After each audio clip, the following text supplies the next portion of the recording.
से और कुछ गिरावट देखने को मिल भी सकती है। मनोज जी, आपका स्वागत है शो में। आप कैसे देखते हैं सोने के प्राइसेस पहले तो, और जो ये करंट मूवमेंट है अब इस दिवाली तक या इस साल के अंत तक सोने के भाव क्या रह सकते हैं? नमस्कार मनीषा जी।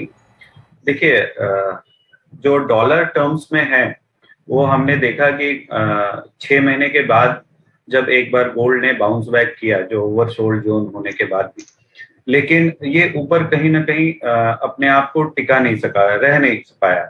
और ये कभी भी जब भी बाउंस बैक करता है तो वो नीचे ही आता है।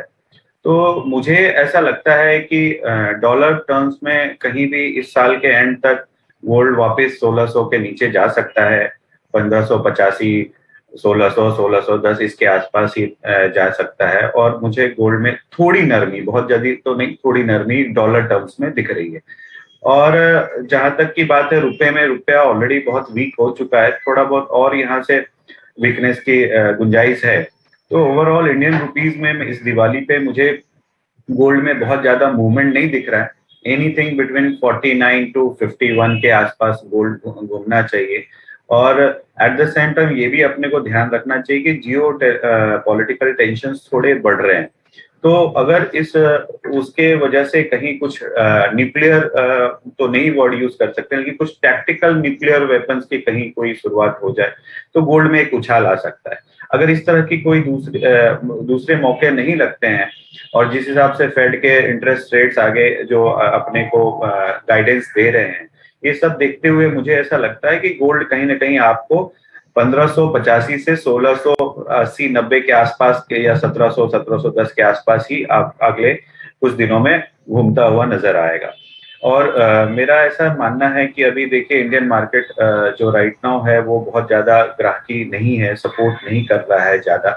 और दशहरे भी कोई बहुत अच्छी नहीं गई है। श्राद्ध में थोड़ी थी बाइंग, जबकि तो जब तक कि ये बाइंग नहीं आती है इसमें यहाँ लोकल मार्केट में, और जब तक कि ये शादियों की ग्राहकी नहीं शुरुआत होती है, तब तक थोड़ा डिमांड में भी सपोर्ट नहीं मिल पाएगा। तो गोल्ड अभी रेंज बाउंड ही दिख रहा है मुझे। आपने कहा दशहरा में बहुत खरीदारी नहीं इस बार देखने को मिली है, लेकिन क्या एक्सपेक्टेशन है धनतेरस दिवाली के समय में लोग खरीदेंगे यहाँ पर आके इन करंट लेवल्स पे?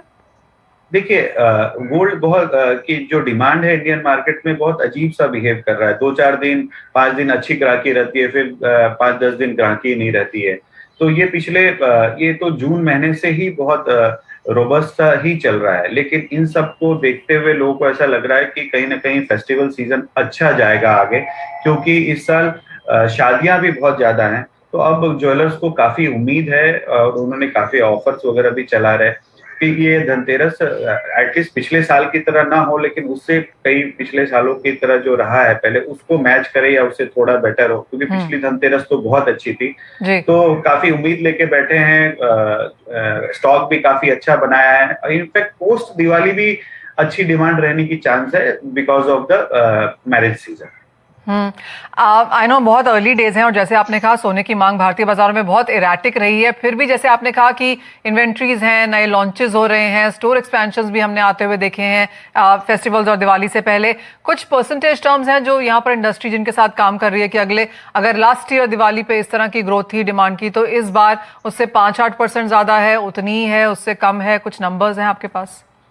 एग्जैक्ट नंबर्स तो नहीं है, लेकिन आप ये जरूर बोल सकते हैं कि पिछला 1-2 महीना जो गया है वो कहीं ना कहीं पिछले साल से एटलीस्ट ग्रोथ तो नहीं, 10-15% नीचे ही है, समझे? अप्रोक्स 10% नीचे ही डिमांड है। और धनतेरस भी मुझे ऐसा लगता है कि 10 मतलब इम्प्रूवमेंट तो नहीं होगी, लेकिन एटलीस्ट 5-10% नीचे की भी अगर ग्राहकी रहे तो बहुत अच्छी रहेगी, क्योंकि पिछले साल बहुत ही अच्छी ग्राहकी थी। ऐसे 15-20 साल में कभी भी नहीं हुआ। तो अगर 10% नीचे की भी ग्राहकी अगर इस धनतेरस को रहती है तो उसको अच्छी मानी जाएगी। ऑलराइट, वो काफी इंपॉर्टेंट ट्रेंड्स और व्यूज यहाँ पर मनोज जी की तरफ से आते हुए। मनोज जी बहुत शुक्रिया साथ जोड़ने के लिए। तो सोने के भावों में यहाँ पर हल्की सी मंदी